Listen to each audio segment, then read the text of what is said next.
Bonjour.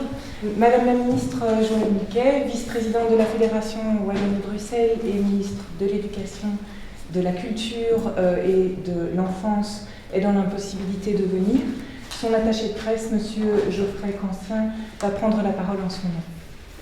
Voilà, bonjour à tous et bienvenue dans cet espace qui appartient, je crois, plus à la région Wallonne qu'à la Fédération Wallonie-Bruxelles.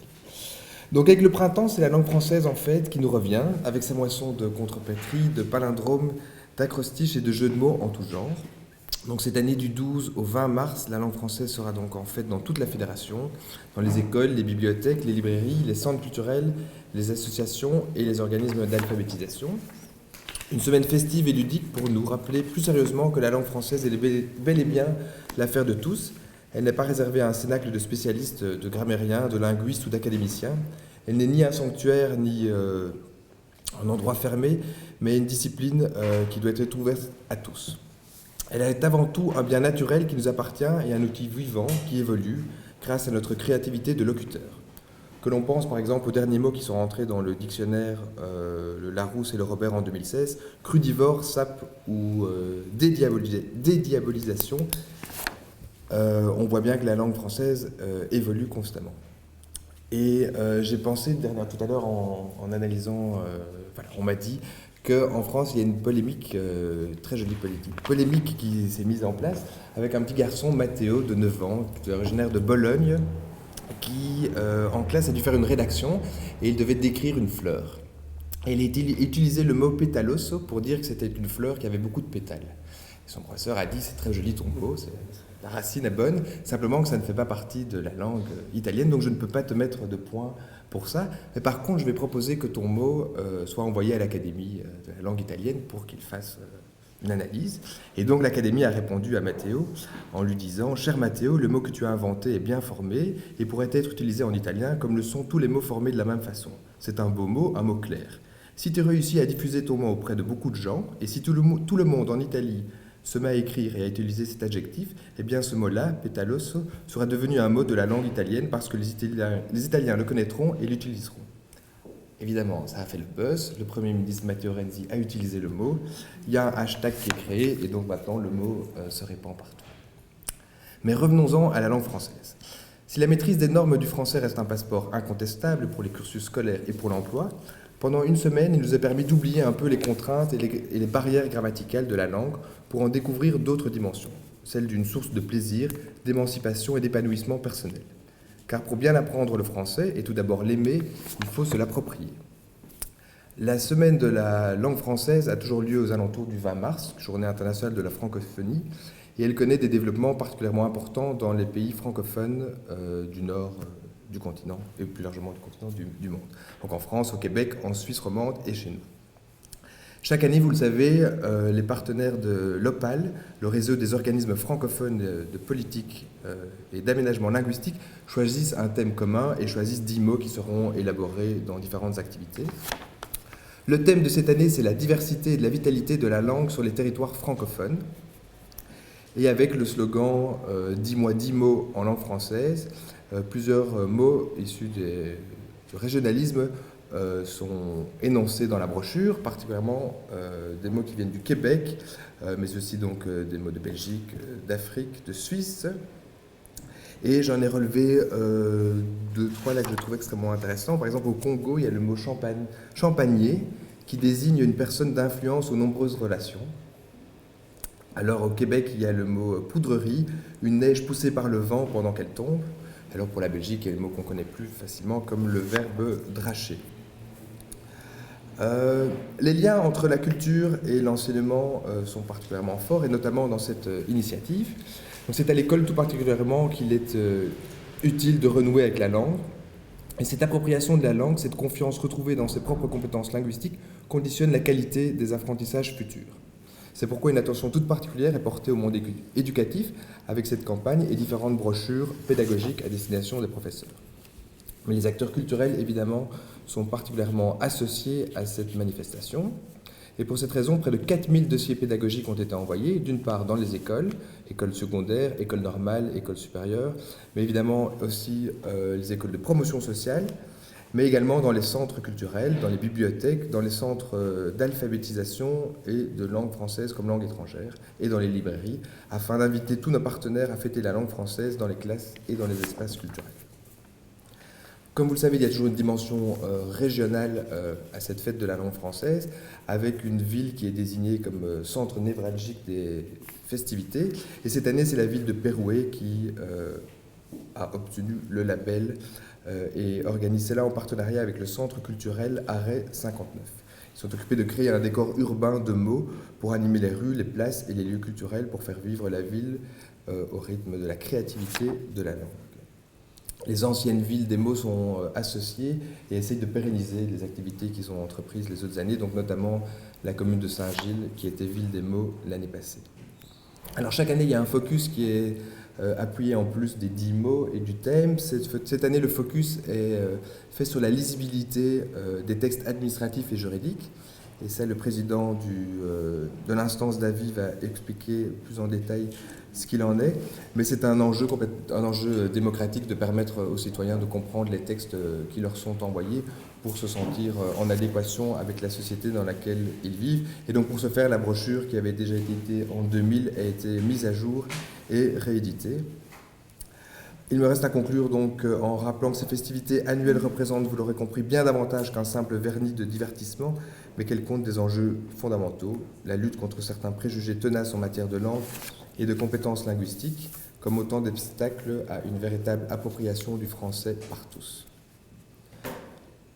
Donc je vous souhaite une bonne fête de la langue française et je rappelle que cette manifestation s'inscrit totalement dans le plan lecture qui a été initié en octobre 2015 et j'espère que de nombreux petits-enfants et adultes de la Fédération Wallonie-Bruxelles auront la même créativité que Mathéo. Je vous remercie. Comme le représentant de Madame la Ministre l'a bien dit, a bien insisté, si on fait une fête de la langue, c'est parce qu'il y a là un enjeu citoyen. La langue est notre principal instrument de communication, c'est l'instrument par lequel nous entrons en contact avec les autres, mais aussi avec nous-mêmes. Notre identité est liée à la langue, c'est aussi l'instrument de l'expression de nos émotions. Donc il est juste, il est nécessaire que chaque citoyen en ait une maîtrise personnelle. Or, précisément, quand il s'agit de langue française, assez fréquemment, les souvenirs que l'on a sont souvent des souvenirs cuisants. C'est les dictées, les accords du participe passé. Il y a donc une image de la langue qui est une image extrêmement punitive et austère, et on entend casser cette espèce de logique avec cette fête de la langue. Mais cette fête de la langue n'est qu'une pièce d'un ensemble plus vaste que l'on peut appeler la politique linguistique de la Fédération Wallonie-Bruxelles, qui, comme tous les États démocratiques, s'est donné des instruments et des objectifs. Les objectifs de faire participer tous les citoyens à la vie publique, chose qui est plus urgente que jamais pour le moment dans le climat de violence, d'exclusion, de progression des injustices dans lesquelles nous sommes. Et parmi les points sur lesquels on peut agir, il y a notamment le contact des citoyens avec les textes qui lui sont soumis. Je vais vous donner un exemple. Est-ce que vous comprenez une phrase comme celle-ci ? Le contribuable qui désire exciper d'un abattement de cotisation doit, et je ne vais pas plus loin, exciper, un verbe que je n'ai jamais rencontré que dans ce texte-là, abattement aussi, cotisation, c'est un mot que je connais, mais quand je paye la cotisation à un club de foot, etc., mais ici ça veut dire impôt. Or, ce texte incompréhensible, c'est celui que tous les citoyens reçoivent. C'est celui qui accompagne la déclaration d'impôt. Il est inutile de dire que quand on reçoit cela, on a l'impression d'être face à un monstre qui nous domine. Et l'administration ressemble bien à ce monstre-là. De même, en justice, presque tous les justiciables doivent demander à leur avocat, lorsqu'ils ont entendu le prononcé du jugement, est-ce que je suis condamné ou est-ce que je suis acquitté ? En effet, les juges ne parlent pas français, ils parlent latin. Ça ressemble à du français, c'est la syntaxe du français, mais le vocabulaire. Il n'y a pas que les pouvoirs publics, il n'y a pas que les administrations fiscales ou la justice, mais il y a aussi le privé. Est-ce qu'il y en a un parmi vous qui peut réellement comparer 2 offres de téléphonie mobile? Est-ce que vous n'avez pas déjà frémi en regardant ce qu'il y a derrière les contrats d'assurance, en petit caractère au verso, il y a encore gris pâle sur fond blanc pour être sûr qu'on le lise encore plus difficilement. Il y a donc un enjeu très très important, là, capital. Et donc, mettre en place des formations pour que ceux qui s'adressent aux citoyens utilisent un langage clair, limpide, des formations pour que les juges parlent français à leurs justiciables, tout en conservant la rigueur de leur jugement. Il y a donc un enjeu extrêmement vaste, et la Fédération Wallonie-Bruxelles a voulu apporter sa petite pierre. Elle n'est pas compétente pour modifier la déclaration d'impôt ni la formation des juges dans la structure fédérale qui est la nôtre, mais elle a voulu mettre au point toute une série de mesures pour encourager ce qu'on pourrait appeler une écriture conviviale. Une écriture claire, mais je n'aime pas trop cette idée d'écriture claire parce que ça renverrait à une qualité de l'écriture.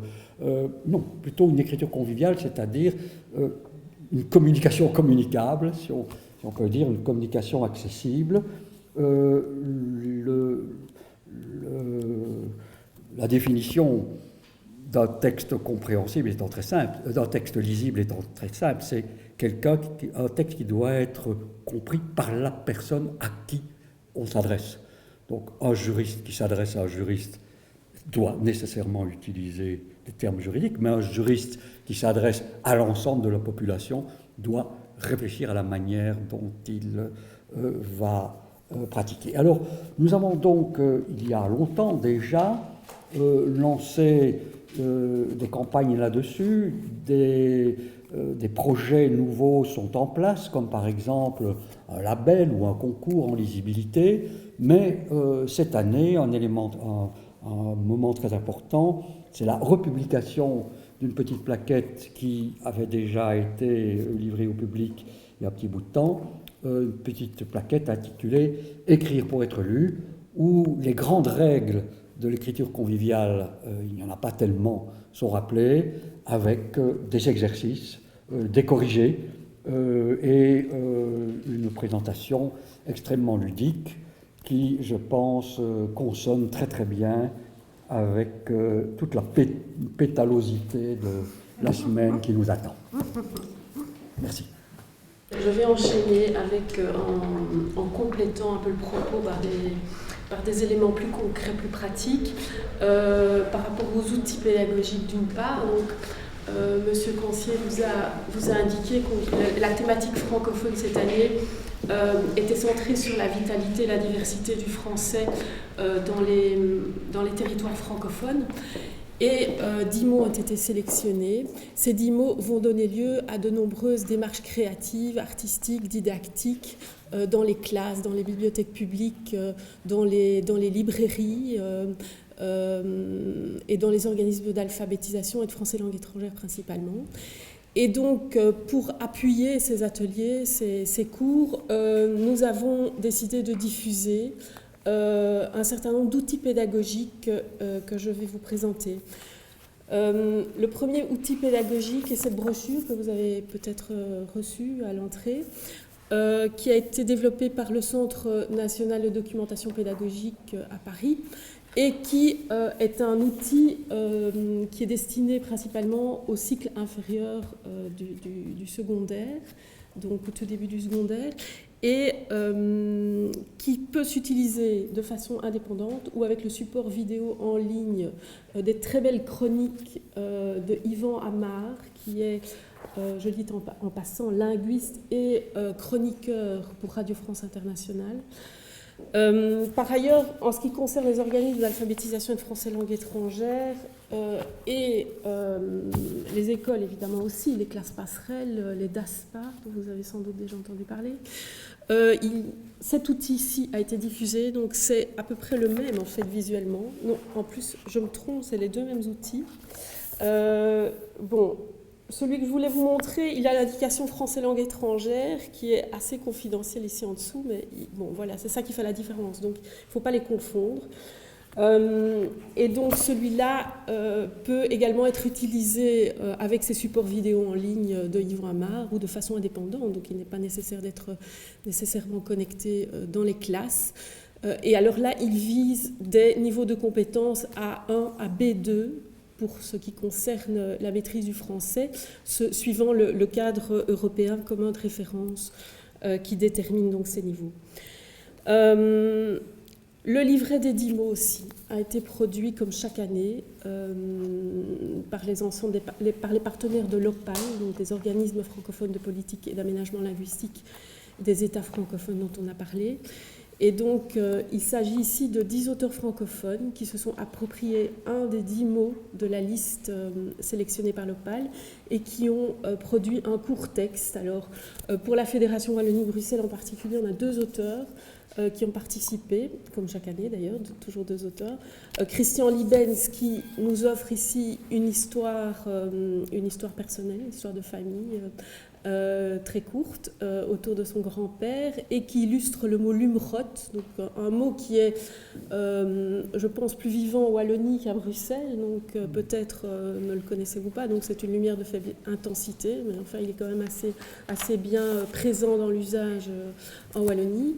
Et alors l'autre texte, c'est un petit poème de Françoise Lison-Leroy, qui est aussi partenaire très actif, justement, et par hasard, de Perruet Ville des Mots.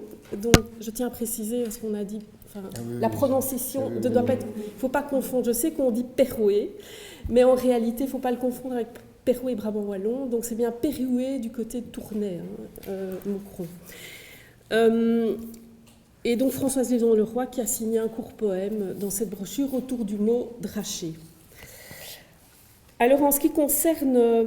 Oui, je précise aussi que tous ces guides que vous avez en copie papier sont aussi téléchargeables sur le site lalanguefrancaisenfait.be qui se trouve répertorié sur les affiches, dans les programmes, un peu partout dans les documents que vous avez reçus.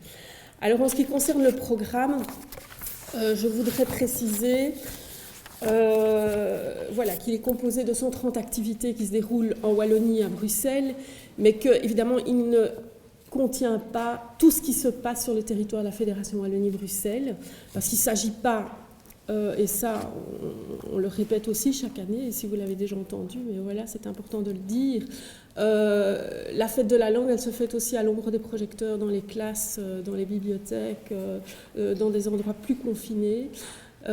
Et donc c'est ça qu'on vise en réalité, donc c'est de pouvoir vraiment offrir une campagne de sensibilisation, donc une campagne qui se vit, dont le citoyen devient l'acteur. Et donc ici vous avez un programme de diffusion artistique, créative, de spectacles, d'ateliers, d'animation dans un certain nombre de villes, mais donc qui ne constitue pas l'ensemble de ce qui se passe sur le territoire.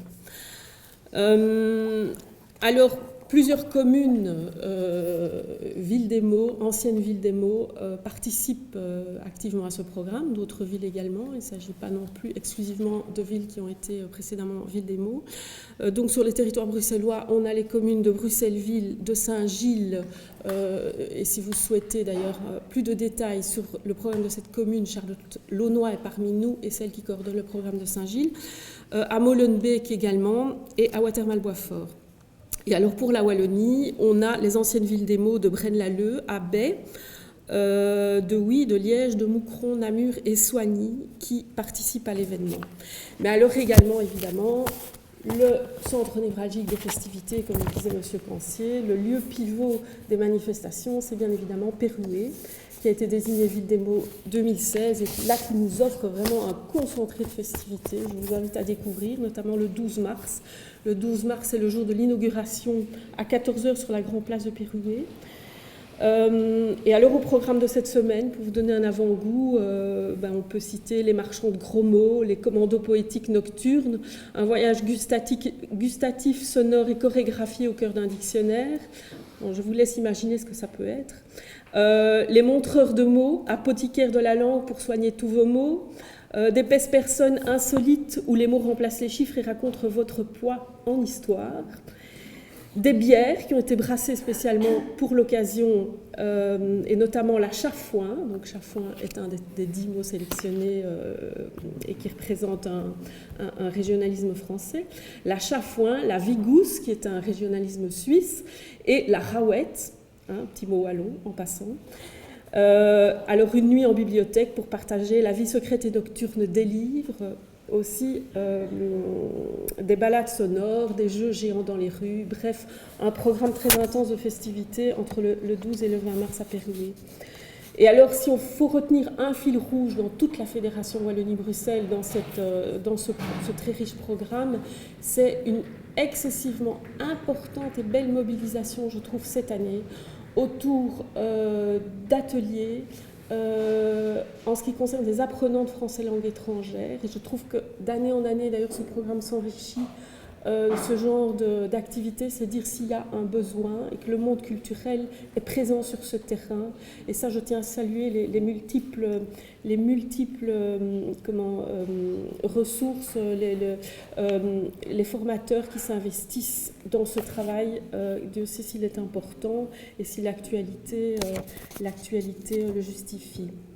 Alors, à l'affiche, différents spectacles, je vous cite, vous les découvrirez, je ne vous dis pas où ça se passe, mais en tout cas, on a Bruno Coppens, notre incontournable jongleur des mots, qui est partenaire de l'opération depuis 20 ans, depuis sa naissance.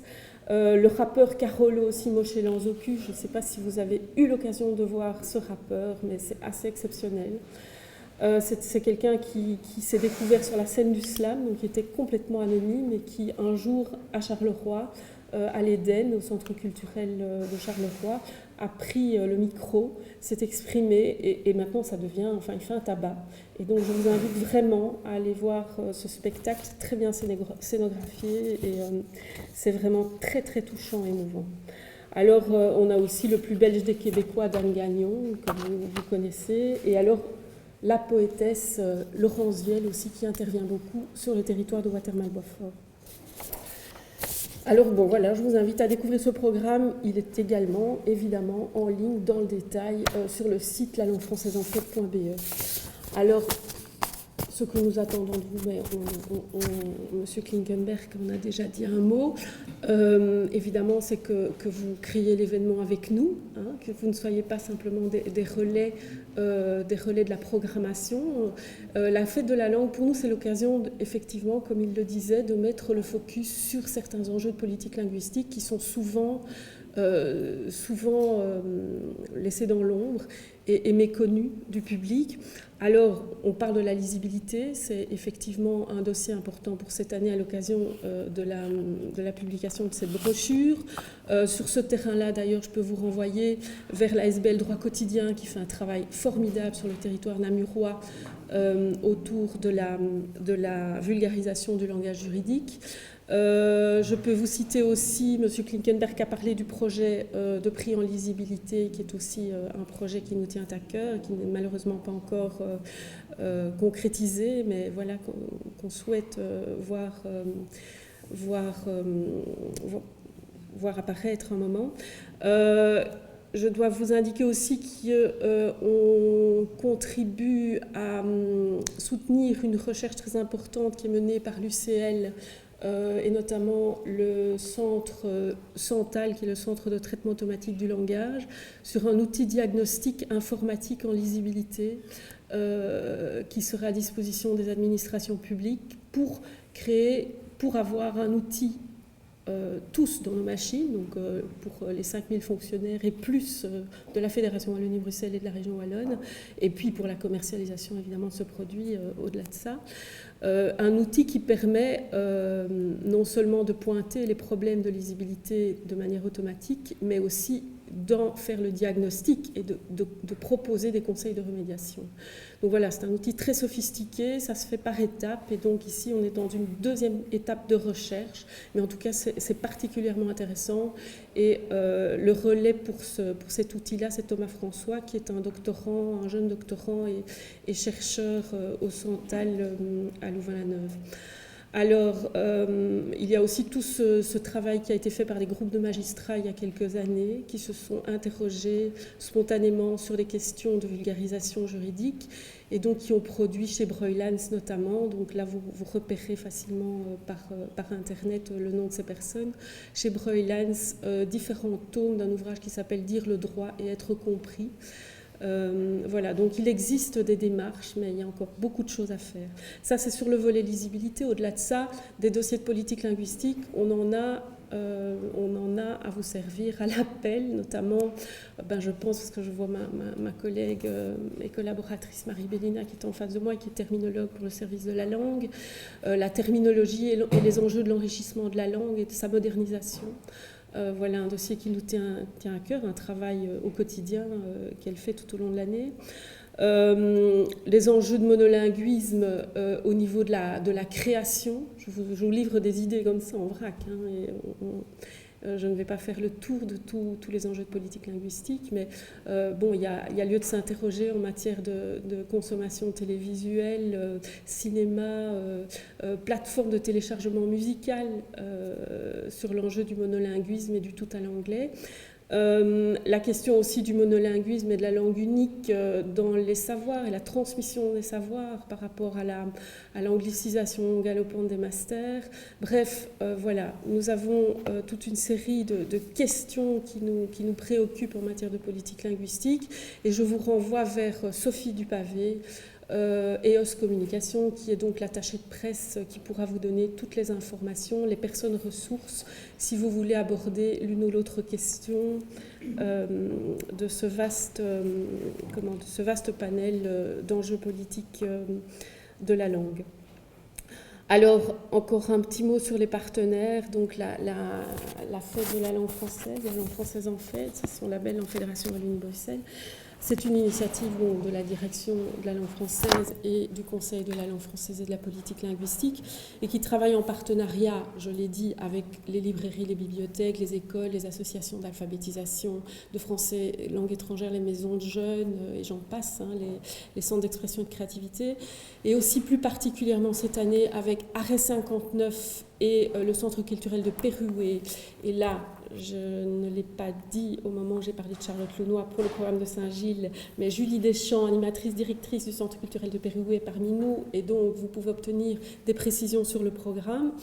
En collaboration aussi très étroite, en partenariat avec la première, la 2 et Vivacité, avec l'OPAL, naturellement, les organismes francophones de politique et d'aménagement linguistique, qui réunissent donc les États, nos homologues, les organismes de gestion linguistique de France, de Suisse, du Québec et de la Fédération, nous, et l'OIF aussi, l'Organisation internationale de la francophonie, en collaboration aussi avec la Maison de la Francité, et avec le magazine Phileas et Autobule, qui est une revue d'initiation philosophique et citoyenne pour les 8-13 ans.